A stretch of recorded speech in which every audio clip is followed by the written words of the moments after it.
Hello friends, welcome to learn for knowledge. तो आप लोग का जो मैं पर्सनैलिटीज मतलब बंगाल के फेमस पर्सनैलिटीज के ऊपर एक सीरीज चला रहा हूँ। ये आप लोग का क्लास नंबर 3 है। इसके पहले आप लोग को मैंने किसके ऊपर करवा दिया था? शरद चंद्र बंदोपाध्याय के ऊपर और बंकिम चंद्र चटर्जी के ऊपर। ये दोनों के ऊपर मैंने करवा दिया था। आज ये जो थर्ड नंबर है आप देख ही पा रहे हो, ये आप लोग का राजा राम मोहन राय के ऊपर है। और यहाँ पे जो ये पीडीएफ है, पीडीएफ मैंने आप लोग ग्रुप में पहले ही प्रोवाइड कर दिया है, तो वहां से आप लोग पीडीएफ डाउनलोड कर लीजिएगा। उसके बाद आप लोग ये ला देखिएगा। तो चलो फ्रेंड स्टार्ट करते हैं। आज का जो टॉपिक है राजा राम मोहन राय। तो राजा राम मोहन राय को सब लोग जानते हैं बंगाल रेनेसेंस के नाम से। एंड क्या है, इन्होंने सतीदाह प्रथा को स्टॉप किया था। ये सब जो भी है बहुत कुछ आप लोग नया चीज देखोगे। तो वो चीज क्या है, सबसे पहले राजा राम मोहन राय का जन्म कहाँ पे हुआ था? हुगली में हुआ था, वेस्ट बंगाल में। तब ये वेस्ट बंगाल तो नहीं था, ये प्रेसिडेंसी डिवीजन के अंडर पड़ता था।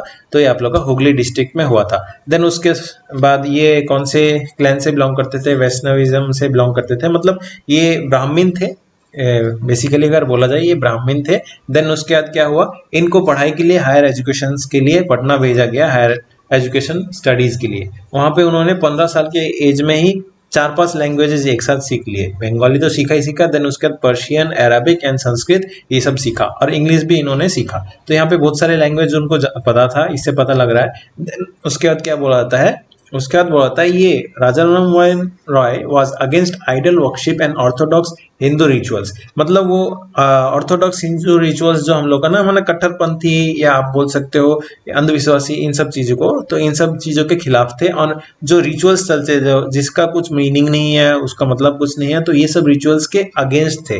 तो इसी के कारण क्या हुआ, उनके साथ उनके फादर का थोड़ा सा डिफरेंसेस होता था। तो उसके लिए ये घर छोड़ के चले गए थे। उन्होंने घर छोड़ दिया था। घर छोड़ने के बाद ये हिमालय तिब्बत में घूमते रहे। देन उसके बाद कुछ सालों बाद अगेन कहाँ पे, अपने घर आ गए। तो घर आने के बाद क्या हुआ, उनका शादी दे दिया गया। घर वालों ने सोचा था कि शादी अगर दे देंगे तो उनका सब ठीक ठाक हो जाएगा। लेकिन क्या हुआ, वो निकले जाकिर खान के फैन। तो क्या हुआ, एकदम स्टड बॉय, वो चेंज तो हुए नहीं। उसके बाद और भी वो थोड़े से जिस काम में फोकस करते थे उसी काम में उन्होंने ज्यादा टाइम दिया। देन उसके बाद क्या हुआ, वो पढ़ने के लिए वापस चले गए। कहाँ पे? वाराणसी में चले गए। वहां पे वेदास, फिलोसफी, इन सब चीजों के बारे में डीपली पढ़ने लगे। उपनिषद के बारे में डीपली पढ़ने लगे। देन लेटर ऑन क्या हुआ, उनके पिताजी का डेथ हो गया 1803 में। देन वो इंडिया, मतलब इंडिया में ही है अभी, वाराणसी तो यूपी में है। तो देन अगेन वो अपने घर होम टाउन कलकत्ता में आ गए। देन उसके बाद 1809 से 1814 तक उन्होंने सर्विस ईस्ट इंडिया कंपनी में रेवेन्यू ऑफिसर के हिसाब से, नहीं तो रेवेन्यू डिपार्टमेंट में उन्होंने काम किया। ठीक है। देन उसके बाद 1814 से उनका काम स्टार्ट होता है। यहाँ से उनका मेन जर्नी स्टार्ट होता है। इसके पहले जितना भी आप लोगों ने पढ़ा वो जस्ट थोड़ा सा पढ़ लीजिए तो होता है। तो यहाँ पे 1814 में क्या हुआ, राजा राम मोहन राय ने एक क्या सभा ऑर्गेनाइज किया, एक सभा फॉर्म किया जिसका नाम है आत्मीय सभा। तो आत्मीय सभा सबसे पहले राजा राम मोहन राय ने फॉर्म किया। ये किस लिए फॉर्म किया था? इसमें आप लोगों का जो सोशल एंड रिलीजियस रिफॉर्म्स किया जाता है सोसाइटी में, इसके लिए इस चीज को फॉर्म किया था। ठीक है। देन नेक्स्ट लेटर ऑन क्या हुआ, इन्होंने सतीदाह प्रथा, जिसको सती प्रथा बोलते हैं, जिसमें क्या है, अगर हस्बैंड मर जाए तो वाइफ को भी जला दिया जाता है, नहीं तो दफना दिया जाता है। तो इसको हम लोग सतीदाह प्रथा बोलते थे। तो इस चीज को उन्होंने क्या किया था, अपोज किया था। ये चीज नहीं होना चाहिए। तो इसके कारण क्या हुआ था, और बहुत सारे हिस्टोरियंस ने उनको क्या कंसीडर किया है, father of Bengal renaissance consider किया। उनको फादर ऑफ बंगाल रिनेसेंस बोला जाता है, नहीं तो बंगाली रिनेसेंस, नहीं तो बांग्ला रिनेसेंस ये बोला जाता है उनको। ठीक है। उन्होंने बहुत एफर्ट्स किए थे क्या, आप लोग का चाइल्ड मैरिज और सती प्रथा को स्टॉप करने का। देन उन्होंने बोला था कि हम लोग का जो एजुकेशन सिस्टम है इसमें थोड़ा सा रिफॉर्म्स लाने का जरूरत है। हम लोग जो संस्कृत लैंग्वेज पढ़ते हैं, ये संस्कृत ना पढ़ के हम लोग क्या करेंगे, हम लोग को इंग्लिश पढ़ना चाहिए। इंग्लिश में हम लोग का ज्यादा एजुकेशन फील्ड में बहुत कुछ हम लोग को काम सीख सकते हैं। और वेस्टर्न कल्चर से ये बहुत ज्यादा प्रभावित थे। तो इसलिए क्या हुआ, इन्होंने बहुत सारे कॉलेजेस एंड स्कूल्स खोले थे। उसमें से सबसे पहला जो स्कूल उन्होंने 1822 में खोला था, उसका नाम था एंग्लो हिंदू स्कूल। ये स्कूल खोला था।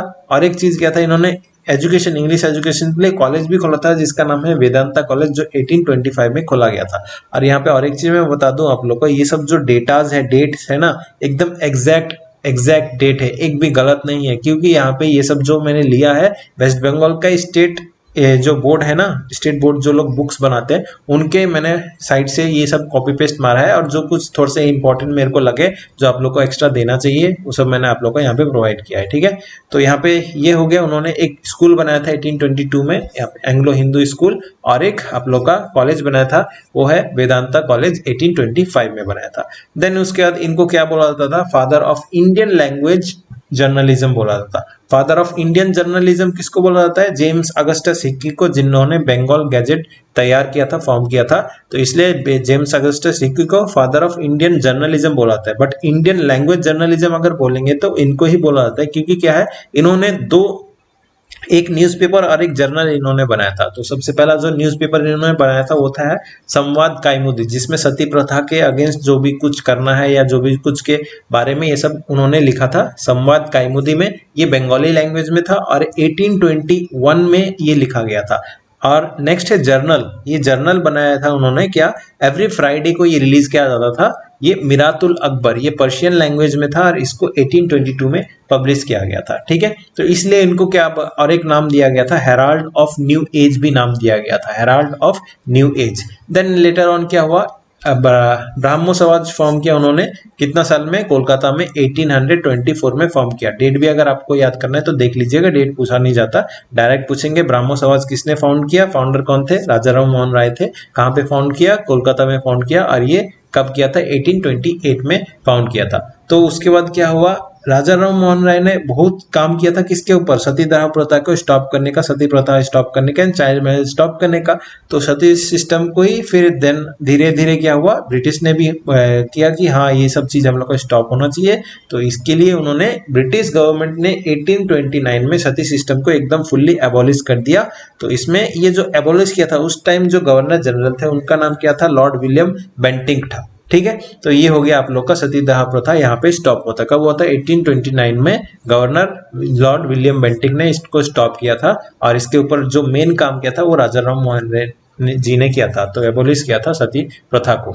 देन नेक्स्ट 1830 में राजा राम मोहन राय को यूनाइटेड किंगडम भेजा गया as an ambassador of Mughal empire. उस टाइम के मुगल एम्पायर कौन थे, ये हमारे अकबर टू थे। ठीक है, अकबर टू ने उनको एज एन एम्बेसडर कहाँ पे भेजा, वहां के जो प्रिंस थे, एम्पायर थे, उनसे, जो अकबर शाह टू, ये अकबर टू मैंने लिखा है ना, इनका फुल नाम अगर बोलोगे तो अकबर शाह टू होगा। तो अकबर शाह टू का जो स्टाइपेंड दिया जाता था या पेंशन दिया जाता था उसको थोड़ा सा बढ़ाने के लिए, करने के लिए वो भेजा गया था बेसिकली। और उन्होंने वो गए भी किस लिए थे, लॉर्ड विलियम बेंटिक ने जो सती प्रथा को स्टॉप करने के लिए एक रेगुलेशन पास किया था 1829 में, वो कहीं बैन ना हो जाए या वो कहीं ओवरटर्न ना हो जाए। मतलब क्या किया जाता था इसको, अगर हम लोग ने एक ड्यूअल गवर्नमेंट पास किया, रॉबर्ट क्लाइव ने ड्यूअल गवर्नमेंट पास किया, देन उसके बाद में आके किसने, वॉरेन हेस्टिंग्स ने ड्यूअल गवर्नमेंट को उठा दिया, एकदम बैनिश कर दिया। तो ये चीज ना हो, तो इसके लिए उन्होंने क्या किया था, इंश्योर किया था कि हाँ ये चीज बंद ना हो, ये जो सती प्रथा है इसके ऊपर रेगुलेशन एकदम कायम रहे। ये चीज के लिए वो गए थे, और अकबर शाह टू ने भेजा था किस लिए, मेरा तरफ से वहाँ के जो प्रिंस है उनको बोल दिया जाए कि हमारा थोड़ा सा स्टाइपेंड बढ़ा दिया जाए। तो इसलिए वो उनको क्या नाम दिया था, ये अकबर टू ने उनको नाम दिया था राजा। तो उनका ओरिजिनल नाम क्या है, राम मोहन राय है, बट उसका लेटर क्या हुआ, राजा नाम कब से उनका ऐड हुआ, 1831 में उनको ये राजा का उपाधि दिया क्या था, किसने दिया था, अकबर टू ने दिया था। देन लेटर ऑन क्या हुआ, वहां पे जब यूनाइटेड किंगडम में गए थे तो वहां पर बहुत कुछ उन्होंने सीखा या जो भी कुछ किया, यूनाइटेड किंगडम में उनका डेथ हो गया 1833 में सितंबर 27 में। तो ये ब्रिस्टल में डेथ हुआ था उनका, यूनाइटेड किंगडम में मेनिंगिटिस ये उनको रोग हुआ था। तो यहाँ पर आप लोग का कंप्लीट हो गया। इसके बाद मैं जो आप लोग को प्रोवाइड करूंगा वो देखता हूँ, या तो आप लोगों का होगा रविन्द्रनाथ टैगोर के ऊपर, नहीं तो आप लोगों का काजी नजरुल इस्लाम, इन दोनों के ऊपर किसी भी एक के ऊपर मैं आप लोग को बनाऊंगा। मोस्ट प्रोबेबली आप लोग का रविन्द्रनाथ टैगोर के ऊपर ही बनेगा। तो आज की वीडियो के लिए इतना ही। अगर मेरा एफर्ट आप लोग को पसंद आ रहा है तो प्लीज चैनल को सब्सक्राइब कीजिए, ज्यादा ही पसंद आएगा तो अपने फ्रेंड्स को भी शेयर कीजिए। और कुछ भी आप लोग को यहाँ पे डाउट आ रहा है तो डेफिनेटली मेरे को कमेंट में पूछे, मैं आप लोग को रिप्लाई दूंगा। और एक जो है आप लोग पूछते हो सर पीडीएफ कहाँ पे मिलेगा, तो पीडीएफ हम लोग का ग्रुप में दिया जाता है। वो ग्रुप में अगर आप लोग ज्वाइन होना है तो डिस्क्रिप्शन बॉक्स में टेलीग्राम ग्रुप का लिंक दिया हुआ है, तो वहां पर से आप लोग को पीडीएफ डाउनलोड कर सकते हो। बट पीडीएफ में पासवर्ड दिया रहता है, पासवर्ड सिर्फ पेड स्टूडेंट्स को ही दिया जाता है। ठीक है, तो आज की वीडियो के लिए इतना ही। That's all, thank you.